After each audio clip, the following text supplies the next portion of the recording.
اللہ کی بارگاہ میں نمازوں پہ نمازیں ادا کرتے چلے جا رہے ہیں. ہم حسینی ہیں, حضرت حسین کے ماننے والے, باقاعدہ حضرت حسین سے محبت کا دعویٰ کرنے والے, اپنے گھر میں آرام سے بیوی بچوں کے پاس آ رہے ہیں, جا رہے ہیں, دکان کے اوپر جا رہے ہیں, آ رہے ہیں, اور 5 وقت کی نمازوں کی توفیق نہیں ہو رہی ہے. وہ حسین ہیں جنہوں نے کربلا کے میدان میں بھوک کی شدت, پیاس کی شدت میں نفلی روزہ رکھ لیا, روزے پہ روزہ رکھ لیا. ہم حسین کے ماننے والے ہیں کہ ماہ رمضان کا فرض روزہ تک کے چھوڑ دیتے ہیں. وہ حسین ہیں کہ میدان کربلا میں شہادت سے پہلے نماز ادا کر رہے ہیں اور نماز میں اللہ کا قرآن پڑھ رہے ہیں.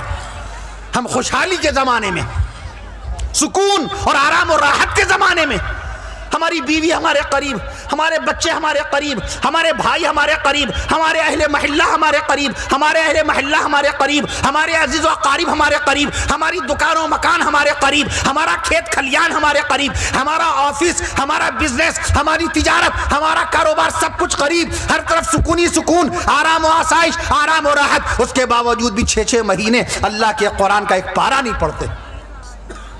اللہ کے قرآن کا ایک پارہ نہیں پڑھتے 6 مہینے.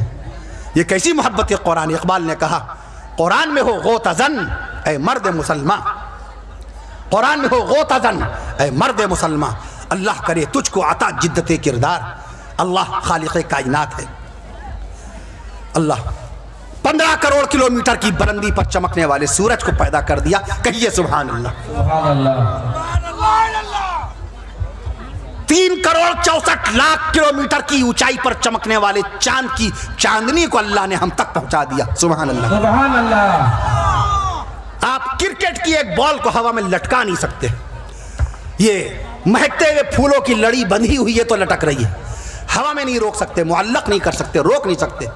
میں عرض کر دوں آپ سے, وہ رب ذوالجلال ہے جس نے چاند کو ہوا میں معلق کر دیا ہے. چاند کا وزن, what is the weight of the moon? Tell me now. I'm talking to you. It's my question for you. میرا سوال ہے آپ سے, چاند کا وزن, what's the weight of the moon? چاند کا وزن 81 ارب ٹن. 81 ارب ٹن. کہیے آپ بھی اللہ اکبر کہیے. اللہ اکبر. 81 ارب ٹن وزنی چاند کو اللہ تعالیٰ نے ہوا میں معلق کر دیا. بتاؤ خالق بھی اللہ ہے کہ نہیں, مالک بھی اللہ ہے کہ نہیں, خالق بھی اللہ, مالک بھی اللہ, رازق بھی اللہ. بے شک. چاند تو بہت, 81 ارب ٹن, اس کا نہ معلوم کتنے گنا زیادہ میں بتانے جا رہا ہوں. سورج کا وزن. ایک مرتبہ میری بیٹی نے, مسفرہ اشرف نے سوال کیا کہ بابا tell me at this time, بتائیے what's the weight of the earth, what is the weight of the earth, ہماری زمین کا وزن کتنا ہے. تو ہم نے کہا بیٹیا ہماری زمین کا جو وزن ہے, 6 لکھیے پہلے, 6 کے آگے 24 زیرو لگائیے, 6 کوارڈیلین, 6 کے آگے 24 زیرو. میں عرض کر دوں آپ سے, ایسی ہماری بڑی بیٹی رفتہ اشرف سلمہ, وہ بھی کوئی نہ کوئی ایسا معلوماتی سوال کرتی ہیں. سورج کا وزن, سورج کا weight, what is the weight of the sun. اللہ کی قدرت دیکھیے. سورج کا وزن لکھنے کے لیے عام طور پہ مشہور ہے کہ گنتی شنکھ کے بعد گنتی ختم ہو جاتی ہے. پدم 10 پدم, شنکھ 10 شنکھ, 17 زیرو آتے ہیں شنکھ میں. ارب 10 ارب, کھرب 10 کھرب, نیل 10 نیل, پدم 10 پدم, شنکھ 10 شنکھ. لیکن نہیں, ایسا کیسے ہو جائے گا, گنتی کیسے ایسے ختم ہو جائے گی.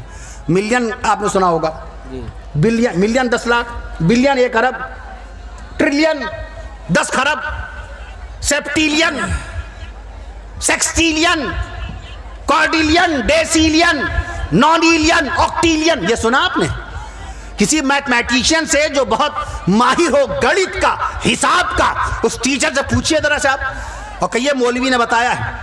مولویوں کے متعلق یہ غلط فہمی ہے بعض لوگوں کو کہ مولویوں کا حساب بڑا کمزور ہوتا ہے. مولویوں کو زیادہ پہاڑے یاد نہیں ہوتے, مولویوں کی میتھ, مولویوں کی گڑت, مولویوں کا حساب بڑا کمزور ہے. ذرا کسی مفتی صاحب, کبھی مفتی صاحب کے پاس آ کر کے بیٹھ جائیے ایک مرتبہ, اور ایک مسئلہ وراثت کا چھیڑ دیجئے. مفتی صاحب ذرا یہ بتائیے, میرے والد صاحب کا انتقال ہو گیا ہے, والد صاحب کی زمین جائیداد میں میری والدہ کا کتنا حصہ ہے, میرا کتنا حصہ ہے, میری بہن کا کتنا حصہ ہے. پوچھئے تو مفتی صاحب بتائیں گے اتنے بٹے اتنا حصہ آپ کا, اتنے بٹے اتنا حصہ آپ کے بھائی کا, اتنے بٹے اتنا حصہ آپ کی والدہ کا. مفتی صاحب اتنے بٹے بتائیں گے, دے بٹے دے بٹے دے بٹے, کہ آپ گھومیں گے کٹے کٹے. اتنے بٹے لگا کے بتائیں گے, دیوار سے سٹے سٹے گزر جائیں گے. مفتی کے بٹے آپ ہٹے ہٹے گزر جا، کھیت سے ہٹے ہٹے نکل جائیں گے، مفتی کے قریب نہیں آئیں گے کہ ابھی پھر بٹے شروع کر دیں گے، مفتی کی گڑت کمزور ہوگی، مفتی پہ ذمہ. میں عرض کر دوں آپ سے، یوقع عن اللہ، مفتی کے دستخط اللہ کی طرف سے ہوتے ہیں. یوقع عن اللہ، مفتی اپنے پاس سے نہیں دستخط کرتا. مفتی محمود حسن گنگوہی رحمت اللہ علیہ، مفتی یحییٰ صاحب مدد اللہ علی نے یہ شرف حاصل کیا ہے کہ مفتی محمود حسن گنگوہی رحمت اللہ علیہ سے باقاعدہ سبق پڑھیں. فتاوی محمودیہ والے فقیر امت مفتی محمود حسن گنگوہی رحمت اللہ علیہ، جن کا انتقال ہوا 1996 میں ساؤتھ افریقہ کے شہر جوہانسبرگ میں، جن کے شاگرد رشید تھے حضرت مولانا قاری سید صدیق احمد صاحب باندوی رحمت اللہ علیہ اور حضرت مولانا ابرار الحق صاحب رحمت اللہ علیہ حضرت ہردوئی. میں عرض کر دوں آپ سے، وہ فرماتے ہیں مفتی جب فتویٰ لکھتا ہے تو ایک طرف داہنی طرف جنت ہے، بائیں طرف جہنم ہے. فتویٰ اتنا آسان ہوتا ہے، بات بات پہ فتویٰ، بات بات پہ فتویٰ. کچھ اپنی عقل سلیم سے بھی کام لیجئے. میں عرض کر دوں آپ سے، یوقع عن اللہ، مفتی کا دستخط یہ کس نے لکھا؟ علامہ ابن قیم رحمت اللہ علیہ نے. کس نے؟ علامہ ابن قیم رحمت اللہ، 700 سال پہلے. اور نقل کیا؟ مفتی کا دستخط اس کا اپنا ذاتی نہیں ہے، اس کی آخرت داؤں پہ لگی ہے. آپ تو بڑی آسانی سے فتویٰ لے آئے، مگر مفتی کی آخرت داؤں پہ لگی ہے. میں عرض کر دوں آپ سے، وہ شرعی رہبر ہے. میں عرض کر رہا تھا آپ سے، تو اللہ خالق ہے. سورج کا وزن میں بتا رہا تھا، اللہ کی قدرت دیکھیے، اللہ کی قدرت پہ بات ضرور آنی چاہیے. آج ساری باتوں پہ، آج ہم لوگ سائنس پہ بڑا یقین بھی کرتے ہیں، یقین کرنا بھی چاہیے، لیکن اللہ نے جو باتیں قرآن مجید میں بیان فرمائی ہیں وہ سائنس سے بہت ہی اعلیٰ، بہت ہی بالا، بہت ہی الگ ہٹ کر کے ہے. آج بھی سائنٹسٹ کہتے ہیں کہ سمندر کے اوپر صرف 5% کام ہوا ہے. سمندر اتنا بڑا 14 کروڑ 60 لاکھ مربع میل، 14 کروڑ 60 لاکھ مربع میل کے علاقے میں پھیلا ہوا سمندر، 5% سمندر پہ کام ہوا ہے. اتنی ہائی ٹیکنالوجی ہونے کے باوجود، اتنی بڑی سائنسی ترقی ہونے کے باوجود، اتنی زبردست ترقی ہونے کے باوجود سمندر پہ کوئی کام نہیں ہوا. اور رسول پاک صلی اللہ علیہ وسلم نے 1500 سال پہلے سمندر کے بارے میں کیسی حیران کن معلومات فراہم کر دی تھی. غور فرمائیے آپ، غور فرمائیے اللہ کی قدرت. سورج کا وزن 2 نونیلین ہے. 2 نونیلین کا مطلب 2 کے آگے 30 زیرو لگائیے. پچھلے سال رمضان شریف میں میں نے حساب لگایا تھا. یہ آپ کو حساب لگانا پڑے گا، ہر بات کتاب میں تھوڑی ملے گی. پرسوں نرسوں میں خطاب کر رہا تھا لکھیم پور، اتر پردیش کا سب سے بڑا ضلع لکھیم پور. لکھیم پور سب سے بڑا ضلع اتر پردیش کا. میں اس کا دوں وہاں بیان کر رہا تھا، وہاں میں نے اس کا تذکرہ کیا. اب کوئی پوچھے پہلے کلمے میں حروف کتنے، تو کتاب میں جلدی تھوڑی مل جائے گا. پہلے کلمے میں حروف کتنے؟ 24. لا الہ الا اللہ میں 12 حروف. محمد رسول اللہ صلی اللہ علیہ وسلم، محمد رسول اللہ میں 12 حروف، 12 24. پہلے کلمے میں حروف کتنے؟ 24. دوسرے کلمے میں اشہد اللہ، پڑھیے ذرا دوسرا کلمہ، اشہد ان لا الہ الا اللہ واشہد ان محمد عبدہ ورسولہ. آپ پوری توجہ کے ساتھ خاموشی سے بیٹھے بیان سن رہے ہیں، لیکن کلمہ شریف دوہرا لیجیے ذرا سے. اشہد ان لا الہ الا اللہ واشہد ان محمد عبدہ ورسولہ. دوسرے کلمے میں حروف کتنے؟ 40. سبحان اللہ کہیے. سبحان اللہ. یہ شمار اس گنہگار نے کیا، اس سیاکار نے کیا، اس حقیر و فقیر نے کیا، اس ناخواندہ انسان نے کیا. لیکن علم ہو گیا کہ نہیں ہو گیا؟ حکیم الاسلام قاری محمد طیب صاحب رحمۃ اللہ علیہ فرمایا کرتے تھے کہ جب کبھی جلسے کی خبر سنو تو علماء کرام کا بیان سننے کے لیے ضرور چلے جاؤ، جلسے میں شرکت ضرور کرو. بسا اوقات اللہ تعالیٰ واعظ کی زبان سے، مقرر کی زبان سے، عالم کی زبان سے ایسی بات بیان کرا دیتا ہے جو زندگی بھر کے مطالعے میں نہیں آتی، جو زندگی بھر کے مطالعے میں نہیں آتی. قاری طیب صاحب رحمۃ اللہ فرمایا کرتے تھے. میں عرض کر دوں، مثلا گھر سے چلے تو نہیں معلوم تھا کہ حضور پاک صلی اللہ تعالیٰ علیہ وسلم کی 4 بیٹیاں تھیں. یہاں آئے تو معلوم ہوا کہ عالم صاحب نے بیان کر دیا، دیکھو دیکھو ہمارے نبی کی 4 بیٹیاں ہیں، دیکھو دیکھو ہماری بیٹی، ہمارے نبی کی 3 نواسیاں ہیں. سبحان اللہ، اہل بیت رسول کا تذکرہ ہو رہا ہے. دیکھو دیکھو ہمارے نبی کی 4 بیٹیاں ہیں، دیکھو دیکھو ہمارے نبی کی 3 نواسیاں ہیں، دیکھیے دیکھیے ہمارے نبی کی 11 بیویاں ہیں، دیکھیے دیکھیے ہمارے نبی کے 5 نواسے ہیں. سبحان اللہ. دیکھیے دیکھیے ہمارے نبی کے تقریباً 2.25 لاکھ صحابہ کرام رضوان اللہ علیہم اجمعین، 2.25 لاکھ صحابہ کرام رضوان اللہ علیہم اجمعین. تو سورج کا وزن نکالنے کے 2 کے آگے کتنے؟ 30 زیرو لگانے پڑیں گے. اللہ کی شان دیکھ لیجئے، اللہ کی شان. ایک پرندہ اتنا بڑا اتنا بھاری، میں نے کہا نہیں یہ حساب لگانا پڑے گا. دوسرے کلمے کے حروف ہمارے شمار کیے گئے. دوسرے کلمے میں حروف کتنے؟ 40. تیسرے کلمے میں حروف کتنے؟ سبحان اللہ. پڑھیے تیسرا کلمہ, سبحان اللہ والحمد للہ ولا الہ الا اللہ واللہ اکبر ولا حول ولا قوت الا باللہ العلی العظیم. کتنے حروف پڑھے؟ 71. 71 سمجھتے ہیں یہاں کے لوگ؟ جی جی جی. تیسرے کلمے میں حروف کتنے؟ 71. اعوذ باللہ من الشیطان الرجیم, بسم اللہ الرحمن الرحیم, انا اعطیناک الکوثر فصلی لربک وانحر ان شانئک هو الابتر. کتنے حروف ہیں اس سورت میں؟ قرآن مجید کی سب سے چھوٹی سورت, اس میں کتنے حروف ہیں؟ 42. اس گنہگار کے گنے ہوئے. یہ چھپی چھپائی نہیں ہے کہ کہیں چھپی پڑھ لیا اور نقل کر دیا, اجازت نہیں ہے. ایسے چھپی ہوئی چیز کو پڑھ کے اجازت نہیں ہے بیان کرنے کی. تحقیق جامع ہونی چاہیے, علم پختہ ہونا چاہیے, ریفرنس اسٹرانگ ہونا چاہیے. اگر ہاوڑا برج, آج ہی راستے میں پوچھا تھا کسی نے, ہاوڑا برج اس کی لمبائی کی بات چل رہی تھی راستے میں, میں عرض کر دوں آپ سے 2150 فٹ لمبا ہے ہاوڑا برج. 2150 فٹ اس کی لمبائی ہے ہاوڑا برج کی. کھڑگپور ریلوے اسٹیشن 2733 فٹ لمبا ہے کھڑگپور ریلوے اسٹیشن. علم پختہ ہونا چاہیے, جواب مضبوط ہونا چاہیے, حوالہ مضبوط ہونا چاہیے, دلیل پختہ ہونی چاہیے. کوئی آپ سے کوئی کہے انگلینڈ بڑا ہے کہ مکہ معظمہ؟ کانپور کے ایک سامنے پوچھا تھا انگلینڈ بڑا کہ مکہ معظمہ. میں نے عرض کیا رقبے کے اعتبار سے, ایریا کے اعتبار سے بہت کم لوگوں کے ذہن میں بات آئے گی. انگلینڈ ایک ملک ہے مگر چھوٹا ہے, مکہ معظمہ بڑا ہے. مکہ معظمہ ضلع ہے. مکہ معظمہ کیا ہے؟ ضلع ہے, ڈسٹرکٹ ہے. مکہ معظمہ کیا ہے؟ ڈسٹرکٹ ہے, ضلع ہے. انگلینڈ کی لمبائی چوڑائی, ابھی اشرف یہاں مہمان خانے میں ایک عالم صاحب سے کہہ رہے تھے کہ جغرافیہ کے متعلق باقاعدہ طور پہ ہمارے علماء کرام جس طرح نگاہ رکھتے ہیں ماشاءاللہ. مکہ معظمہ کی لمبائی کتنی؟ انگلینڈ ایک ملک ہے, اس کی لمبائی 1,30,000 اسکوائر کلومیٹر سے زیادہ ہے. کتنی؟ 1,30,000 اسکوائر کلومیٹر سے زیادہ ہے. مکہ معظمہ کی ہے 1,63,000 اسکوائر کلومیٹر. سبحان اللہ کہیے, 1,63,000 اسکوائر کلومیٹر. خانہ کعبہ کا مینار, خانہ کعبہ کا مینار 292 فٹ اونچا ہے. سبحان اللہ کہیے. قطب مینار ہندوستان میں, ہمارے ملک ہندوستان میں قطب مینار جس کو دنیا دیکھنے کے لیے آتی ہے 288 فٹ ہے. 288 فٹ اونچا قطب مینار ہے, اس سے 4 فٹ زیادہ ہے خانہ کعبہ کا مینار. 294 فٹ اونچا ہے. اللہ کی ذات بڑی ہے, اللہ کا نام بڑا ہے, اللہ کا مقام اونچا ہے, اللہ کا کلام بڑا ہے. خالق بھی اللہ, مالک بھی اللہ. ذکر الہی کے ساتھ مجھے اجازت دے دیجیے گا. خالق بھی اللہ, مالک بھی اللہ. ایک پرندہ ایسا پیدا کر دیا 150 کلو گرام کا وزن. شترمرغ پرندہ ہے نا, آسٹرچ انگلش میں بولتے ہیں آسٹرچ. شترمرغ 150 کلو گرام کا پرندہ شترمرغ. اور دوسرا پرندہ اتنا چھوٹا. How is this possible? تو پاسبل پہلے اپنے علم کو کرو, اپنی ایجوکیشن کو وہاں تک پہنچاؤ. رسول پاک صلی اللہ علیہ وسلم کی تعلیمات مقدسہ سے پہلے اپنے آپ کو روشناس کراؤ, تو کوئی مسئلہ تمہارے لیے اشکال کا باعث نہیں رہے گا, کوئی ڈاؤٹ دماغ میں نہیں آئے گا. آپ کس دنیا کی بات کر رہے ہیں؟ آپ بات کر رہے ہیں باقاعدہ دوسرے آسمان کی, اس کو کمپیئر کر رہے ہیں اپنی اس دنیاوی زندگی سے. آپ کمپیریزن کر رہے ہیں, آپ موازنہ کر رہے ہیں.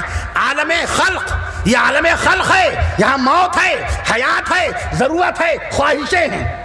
وہ عالم امر ہے, وہاں موت نہیں ہے, خواہشیں نہیں ہیں, وہاں آرزویں نہیں ہیں. اسی لیے آپ غور فرمائیے, جب قرب قیامت میں عیسیٰ علیہ السلام تشریف لائیں گے شام, ملک شام کی راجدھانی دمشق میں, دمشق کی جامع مسجد میں, جامع مسجد کی بائیں مینار میں, جامع مسجد کی بائیں مینار میں حضرت جبریل امین علیہ السلام کا داہنا کندھا, حضرت میکائیل علیہ السلام کا بایاں کندھا, دونوں کندھوں کے بیچ میں حضرت عیسیٰ علیہ السلام بیٹھے ہوں گے. دوسرے آسمان سے 1000 سال کا فاصلہ طے کر کے مسجد کے مینار تک آ جائیں گے. لیکن مینار سے جب زمین پہ آئیں گے تو سیڑھی لگائی جائے گی. سبحان اللہ کہیے, کیونکہ وہ عالم امر تھا. عالم امر میں اسباب کی ضرورت نہیں پیش آتی, عالم امر میں چیزوں کی ضرورت نہیں پیش آتی. اب عالم اسباب میں آ گئے, عالم خلق میں آ گئے, تو دیکھیں مینار سے کود کے نہیں آ رہے ہیں. جب جبریل امین آسمان سے مینار تک پہنچا سکتے ہیں تو وہ جبریل امین فرش پہ لا کے چھوڑ سکتے تھے, لیکن اللہ تعالیٰ کو قدرت دکھانا منظور تھا کہ دیکھو جو کچھ ہوتا ہے میرے حکم سے ہوتا ہے. عیسیٰ علیہ السلام آسمان سے آ گئے, میرے فرشتے کے ذریعے سے تو کوئی سیڑھی کی ضرورت نہیں پیش آئی. 2 آسمان طے کر کے ایک آسمان اور دوسرے آسمان کے بیچ میں فاصلہ ہمارے آقا نے 500 سال کی مسافت بتایا ہے. دوسرے آسمان پہ معراج کی رات میں ہمارے آقا نے حضرت عیسیٰ علیہ السلام کو دیکھا تھا. 1000 سال کا فاصلہ آن کی آن میں پلک جھپکنے میں باقاعدہ آپ طے کر کے آ جائیں گے. مینار پہ اتریں گے اور مینار سے فرش پہ آنے کے لیے سیڑھی منگائی جائے گی. بات سمجھ آئی؟ عالم اسباب میں اس کے اندر چیزوں کی ضرورت پیش آتی ہے. تو جب ہم نہیں پڑھیں گے, اگر کوئی پوچھے کہ بتائیے پہلی مرتبہ خانہ کعبہ کی طرف رخ کر کے اللہ کے نبی صلی اللہ تعالیٰ علیہ وسلم نے کون سی نماز پڑھی؟ ہم نے آیت شریفہ پڑھی.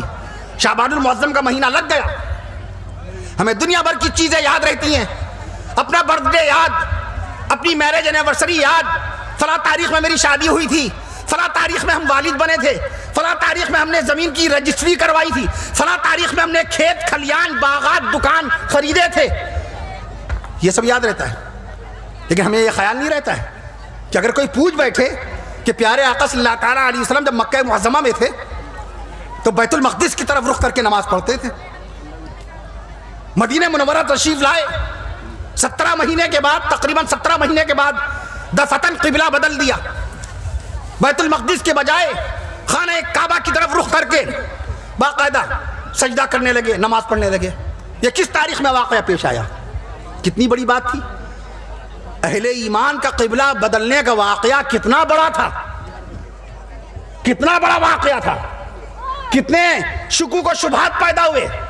یہ نبی جب سے آئے ہیں ساری چیزیں بدلی جا رہے ہیں, سب بدل دے رہے ہیں. پہلے 2 وقت کی نمازیں فرض تھیں موسیٰ علیہ السلام کی شریعت میں, یہ نبی جب سے آئے ہیں انہوں نے نمازوں کی تعداد بدل دی, 5 وقت کی نماز کر دی.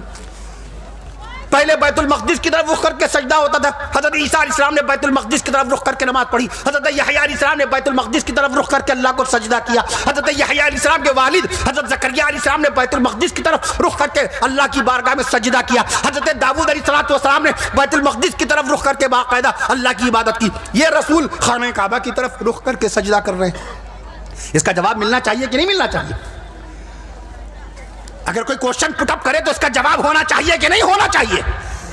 آپ امت کے مبلغ ہیں, آپ امت کے داعی ہیں. ابھی حدیث شریف ہم نے پڑھی, ان العلماء ورثۃ الانبیاء, علماء نبیوں کے وارث ہیں. ہم پر یہ ذمہ ہے, علماء امت کے رہنما ہیں, علماء امت کے رہبر ہیں. علماء بتائیں گے 5 وقت کی نمازوں میں کتنی رکعت فرض ہیں, 17 رکعت فرض ہیں. علماء بتائیں گے 5 وقت کی نمازوں میں کتنی رکعتیں سنت ہیں, 12 رکعت سنت ہیں. علماء بتائیں گے 5 وقت کی نمازوں میں کتنی رکعت واجب ہیں, 3 رکعت وتر کی نماز واجب ہے. علماء بتائیں گے رسول پاک صلی اللہ علیہ وسلم کے نانا و نانی کا نام, کوئی یہ نہ کہے کہ رسول پاک صلی اللہ تعالی علیہ وسلم کے خاندان پاک کی یہ بات معلوم نہیں ہوئی, کوئی یہ نہ کہے.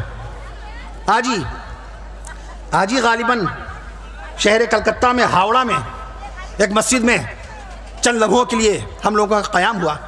نماز ظہر بھی ماشاءاللہ وہیں پر پڑھی. ہاں, وہاں کٹیہار کے عالم دین قاسمی عالم صاحب, قاسمی عالم دین تھے. انہوں نے سوال کیا, حضرت رکانہ پہلوان جو صاحب ایمان نہیں تھے اس وقت, پہلوان تھے, پیارے آقا صلی اللہ تعالیٰ علیہ وسلم نے دین کی دعوت دی.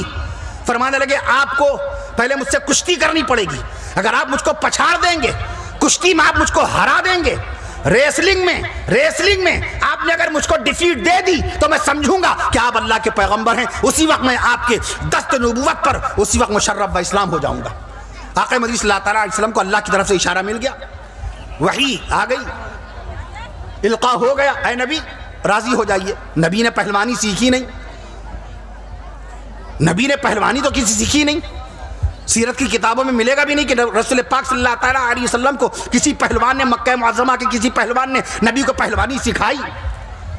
تو ان کا اشکال یہ تھا کہ کیا حضرت رکانہ رضی اللہ عنہ صاحب ایمان ہو گئے تھے, حضرت رکانہ مسلمان ہو گئے تھے؟ میں نے کہا جی ہاں, اللہ کی طرف سے حکم ہوا, اے نبی کشتی لے لیجئے, بات مان جائیے, ہم آپ کو فتح دیں گے. جناب پیارے آقا صلی اللہ تعالیٰ علیہ وسلم نے بس دیکھتے ہی دیکھتے چند لمحوں میں ایسی پٹخنی دی کہ رکانہ کب نیچے آ گئے اور پیارے آقا صلی اللہ تعالیٰ علیہ وسلم کب اوپر آ گئے, رکانہ رضی اللہ عنہ کو پتہ ہی نہیں چلا. اتنا بڑا پہلوان مکہ معظمہ کا. کہنے لگے یہ کچھ بھول ہو گئی مجھ سے, چلیے دوبارہ مقابلہ ہوگا. آقا نے فرمایا, پھر اشارہ ملا اللہ کی طرف سے. پیغمبر اپنے پاس سے کچھ کہتا ہی نہیں, کچھ نہیں کرتا. بناتی اپنی بیٹیوں کی شادی اللہ کے حکم سے میں کرتا ہوں. آقا صلی اللہ علیہ وسلم کا ارشاد پاک ہے. پھر اشارہ ملا, اے نبی پھر سے مقابلہ کر لیجئے. دوبارہ اس سے جلدی وقت میں گرا دیا.